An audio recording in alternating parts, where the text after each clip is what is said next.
Представители знака зодиака Стрелец. Стрельцы, мои дорогие, здравствуйте. Таро прогноз, гороскоп. События до конца июня 2023 года. Что придет, что уйдет? Вот такие конкретные вопросы давайте зададим картам. Посмотрим, какие карты нам выпадут, какие образы, какие подсказки будут. И я так надеюсь, что ваша интуиция и карты Таро иллюминатов как раз какой-то пазл вам помогут сложить или, может быть, принять какое-то важное Соломоново решение. Вот давайте узнаем. Как видит, этот небольшой достаточно период карты Таро для стрельцов. Итак, первая карта, первый вопрос. Что придет в нашу жизнь? А что уйдет? Или, может быть, мы завершим что-то или что-либо? Чем дело кончится? Чем сердце успокоится? Что от нас скрыто? Вот что мы можем не видеть пока. Тоже давайте достанем такую карту.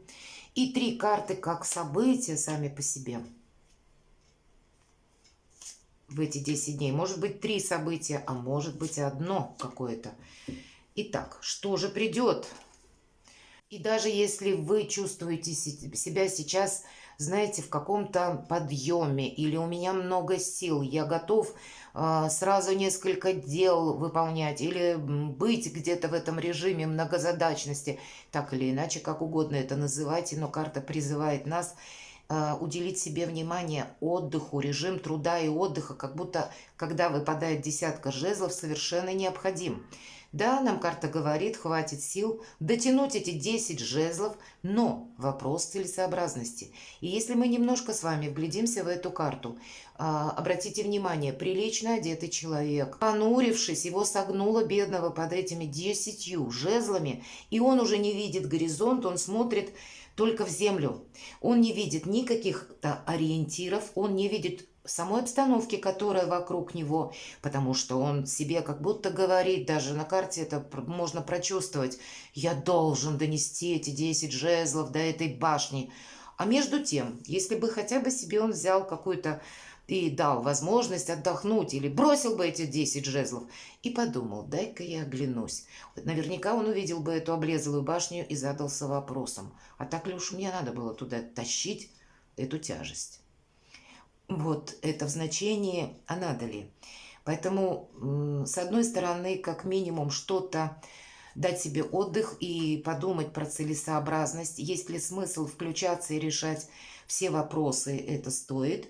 И по этой карте нам также дает совет, чтобы мы делегировали как минимум часть дел, те, которые рутинные, назовите их так. Или, может быть, вы где-то пообещали разным людям, и теперь вы можете оказаться, когда один обратился за помощью, второй, третий, и уже и света белого не вижу буквально, а когда я своими заботами, делами займусь, тоже непонятно. Но вот что-то такое с подсмыслом, как будто какой-то очень интенсивный период в эти 10 дней может быть у вас. И от того, как вы правильно для себя самого распределите нагрузку, будет зависеть напрямую ваше качество жизни. А что уйдет? Ну где ж ты тут? Тут уже не до личной жизни, а нам выпадает карта любви. Причем, ну, буквально может проиграться, что столько работы, что я отменяю какие-то свои свидания, или у меня там было, может быть, что-то на повестке дня встретиться с кем-то, или куда-то отправиться, может быть, поездку совершить. Или, например, встреча была запланирована, а вы уже тут будете готовы рассмотреть, чтобы словно что-то либо отказаться, либо сказать человеку, я сейчас занят, у меня нет времени. Будьте аккуратны, правда, потому что причины-то ведь по десятке жезлов достаточно весомые, по крайней мере из этих 2 карт, нам здесь пока не показали.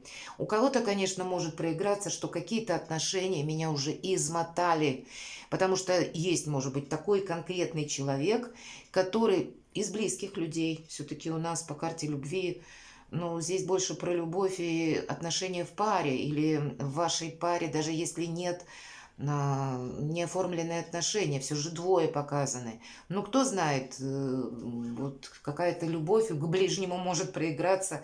И когда мы даже участвуем, принимаем участие активное в жизни наших близких, но мы от этого тоже так или иначе устали. Мы где-то пустили на самотек свои дела, а здесь мы буквально чувствуем уже какую-то неразбериху и начинаем понимать медленно, что нет, так вот продолжаться дальше не может, нужно что-то менять. Поэтому будет двояко. Для кого-то это будет означать, что действительно нужно конкретно делегировать какие-то дела, себя освободить. А для кого-то это можно, ну, где-то обидеть человека, если вы откажетесь буквально от какой-то встречи или продолжения, может быть. Потому что ведь двойка кубков здесь нам об искренних отношениях говорят, понимаете? Да, это карта любви, но это не карта страсти. Это именно о том, когда люди понимают друг друга без слов. Они чувствуют друг друга. Вот какие-то отношения не прошляпить из-за какой-то нашей загруженности в последнюю декаду июня для вас конкретно нужно такого не допустить. Давайте мы раскроем дальше. Чем дело кончится? Ну, видимо, какая-то поездка или какой-то уход у нас осуществится. У кого-то из вас это может быть как раз та поездка, которую мы планировали, и, может быть, вы в последний момент все-таки как-то перераспределите свои обязанности или свои планы подкорректируете, и состоится вот это самое куда-то перемещение. Может быть, это просто на какой-то период времени короткий вместе с тем человеком, кто к вам искренне относится. Но для кого-то ведь из вас, понимаете, это будет именно как Гордиев узел. Потому что по восьмерке жезлов часто проходит ситуация, когда мы ищем решение или выход из какой-то запутанной, сложной ситуации, и мы его находим. Значит, чем дело кончится, какой-то вы консенсус, либо внутри себя самого, либо с чем-то вы определитесь. Или для кого-то из вас это может быть планируемый переезд, или даже если вы не планировали что-то много времени тому назад, а это какая-то идея, когда мы приняли решение о том, что я буду переезжать сообразно каким-то обстоятельствам, которые есть вокруг вас. И здесь вы словно можете переключить свое внимание как раз и просто уделять вопросу как подготовка к этому переезду или какой-то поездке. Может быть, придется много документов каких-то делать, но здесь мы словно уходим. То есть есть момент того, что либо мы что-то, какой-то вопрос решаем, либо, если то, что мы не могли решить, вот в этом тоже есть подсказка, значит, бросим мы эти 10 жезлов и где-то идем своей дорогой. Вот у кого-то и так тоже может проиграться. Ну, давайте узнаем, чем сердце успокоится. Ну, личной жизни, я бы сказала, точно нужно уделить внимание. И если вот какая-то подобная ситуация по этим двум картам у вас совпадает, я бы сказала, бросить эти 10 жезлов и уделить внимание любимому человеку или своей семье. Или если это связано, вот эти 10 жезлов связаны с кем-то буквально из родственников, значит, тоже что-то нужно для себя окончательно прояснить, понимаете? Ведь по десятке пентаклей здесь вы могли вкладываться в кого-то материально, вы могли кому-то долгое время помогать, и вот наступает момент, когда я сел и посчитал свои бонусы, финансы. И что же это было за этот период? Вот такой вопрос вы можете себе задать. И значит, вы захотите так действовать, чтобы вы были более ресурсны, имели возможность отдыхать, буквально больше денег было. Вы тут много сфер жизни можете сразу пересмотреть. И как раз чем сердце успокоится, да так, когда у нас и покой, и благополучие, когда есть место, где мы приходим отдыхать, буквально наш дом, или какие-то вопросы по дому мы решаем. Мы можем здесь и договориться с нашими близкими. То есть даже если мы вынуждены что-то сказать, что кому-то может не понравиться, так или иначе это все равно стоит сделать. Понимаете, потому что центр как будто наших интересов, нас самих себя, понимаете, вот на что нужно уделить внимание. И тогда мы, как и более ресурсны будем, тогда и есть большее взаимопонимание. Я бы сказала, наступать на горло собственной песни бесконечно невозможно. И вот эти 10 жезлов надо перевести в 10 пентаклей. Тогда и тело у нас спорится, и сердце успокаивается, и мы довольны собой. И в целом взаимопонимание мы со всеми таким или иным образом находим, когда у нас сбалансированы, ну, практически все сферы жизни. Что скрыто, давайте посмотрим. Вот все то, что я говорила по десятке пентаклей, у нас выпадает королева пентаклей, и это та особа. И не важно, что меня сейчас мужчины смотрят, все же мы энергетику карты смотрим. Это тот человек, который создал себя сам. Это те наши идеи, которые родились в нашей ментальности, но мы их сумели воплотить в жизнь. Это карта самореализации от начала до конца. Потому что тот райский сад, среди которого находится, восседает на троне королева пентаклей. Посмотрите, какая красавица здесь изображена. Так вот, она построила своими руками. Она сумела как-то совместить, как и идею, не потерять ее и воплотить ее в жизнь. Совместить, может быть, с тем, что для нее дорого, надежно. Для нее важно, надо сказать, вообще все, как и личное здоровье, так и вот эти самые 10 пентаклей, дом, семья, близкие, круг близкого окружения, надежные люди. Она сама надежная, и она желает окружить себя точно такими же людьми, от которых не будет какого-то подвоха или какой-то обратки прилетит в какой-то непредсказуемый момент. Нет, у нее должно быть все рассчитано, подсчитано, все как-то более-менее распланируемо, и даже если меняются обстоятельства, она как будто будет знать, что ей делать. Какая-то есть реальность, и вот вы в этой реальности, и вот в таких энергиях нас приглашают быть. И тогда, кстати, у кого-то ведь может проиграться: я настолько устал, что я уже света белого не вижу. И королева пентаклей занимается вопросами здоровья, я имею в виду в первую очередь профилактику, потому что для нее очень важно как раз вот эта физиологическая или физическая ресурсность. Она должна чувствовать себя бодрой для того, чтобы, вон, посмотрите, сад райский создать или воплотить свою мечту в реальность.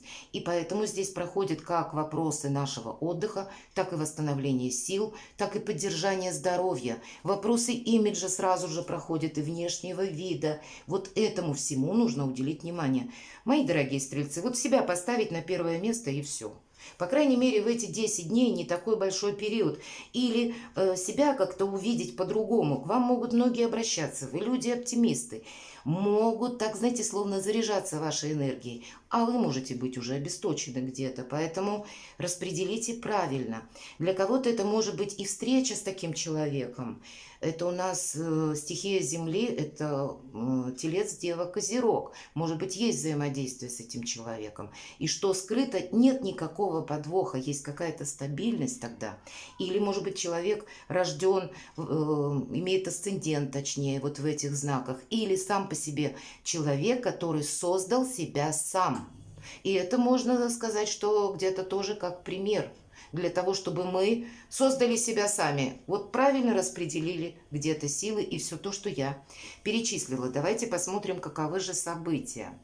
Ну, наверное, для того, чтобы у нас получился какой-то марафонский забег, как принц Пентаклей об этом и говорит.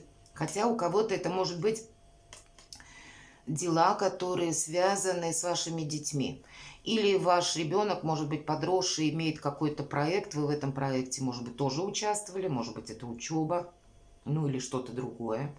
И, может быть, участие какое-то вас тут так вот обесточило. И поэтому где-то нужно буквально остановиться, нужно не торопиться, уделить внимание больше своим каким-то нуждам, своей цели какой-то. И очень хорошо принц Пентаклей проигрывается, если для вас, когда мы для себя что-то начинаем новое. Это то дело, которое мы можем начать буквально вот как с одним пентаклем. А на длительную перспективу, на года, десятилетия, как будто это дело нам будет приносить как и моральное удовлетворение, так и финансовый доход, как будто в рост, потому что по принцу Пентаклей всегда какой-то рост.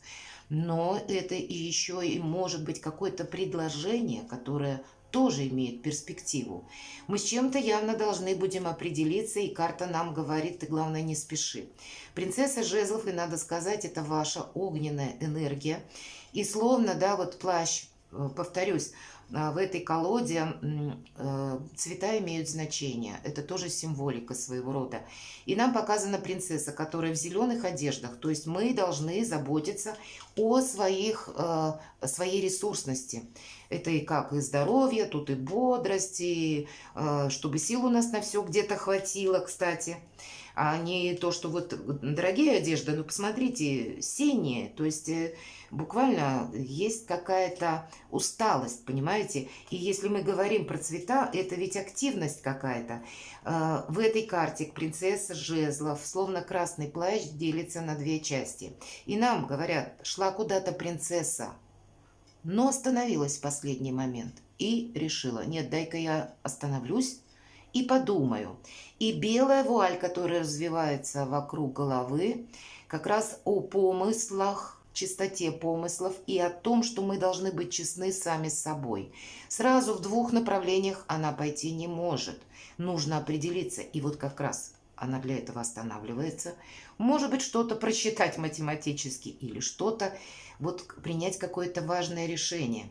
И ведь надо сказать, если мы про цвета говорим, да, посмотрите, десятка жезлов, синий костюм.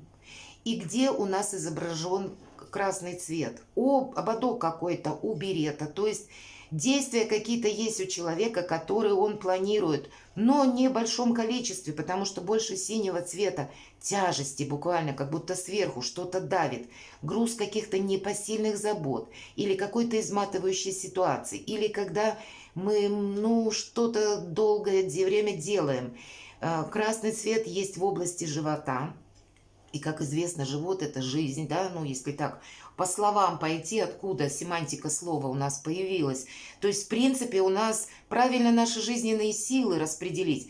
И заканчивается, что башмаки какие-то красные, да, ему-то надо не сюда, ему надо в другую сторону этому человеку. Или, может быть, он какие-то свои задумки оставил на потом. Много синего цвета, во что-то впрягся буквально и не имеет возможности осуществить то, что для него на данный момент наиболее актуально. Поэтому, переходя из десятки жезлов в принцессу жезлов, правда, останавливаемся для того, чтобы увидеть правду такой, какая она есть, и принять какое-то мудрое Соломоново решение, чтобы какой-то наш проект, которому как будто, или наше, кстати, благополучие финансовое на длительный период не пострадало.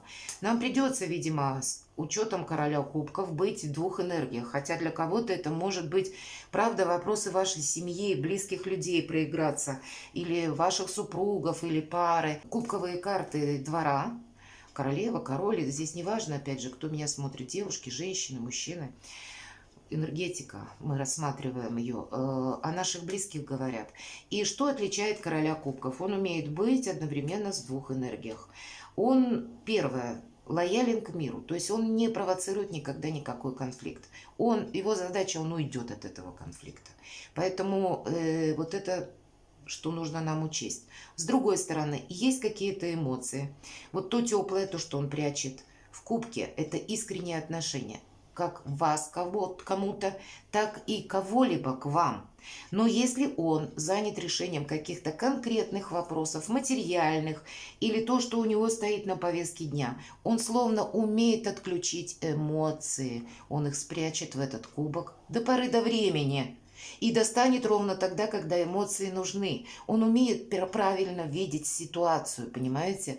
Он умеет переключаться между каким-то холодным рационализмом и вот этими самыми чувствами, когда они действительно нужны. И вам придется где-то рационально определить, что же это превалирует. Либо эмоции какие-то, или проблему надо решать с позиции того, что есть по факту. И вот такая его неуязвимость, как уходить от конфликта, так и правильно разобраться, оценить обстановку, дает ему как и материальные преимущества. Они для короля кубков очень важны, потому что, надеюсь, видно, он словно на постаменте находится. Он должен иметь какую-то основу материальную. И эта карта предусматривает, что мы материально не рискуем. Вот всяческий риск материальный мы должны исключить. И о его состоятельности именно в плане финансов. Рыба, которая плещется на заднем плане, это как раз вопросы благополучия где-то, ну, по символике. знак рыбы проходит. И корабли – это тот самый Меркурий или какая-то многозадачность, или, может быть, наши планы на будущее, или, может быть, наш переезд.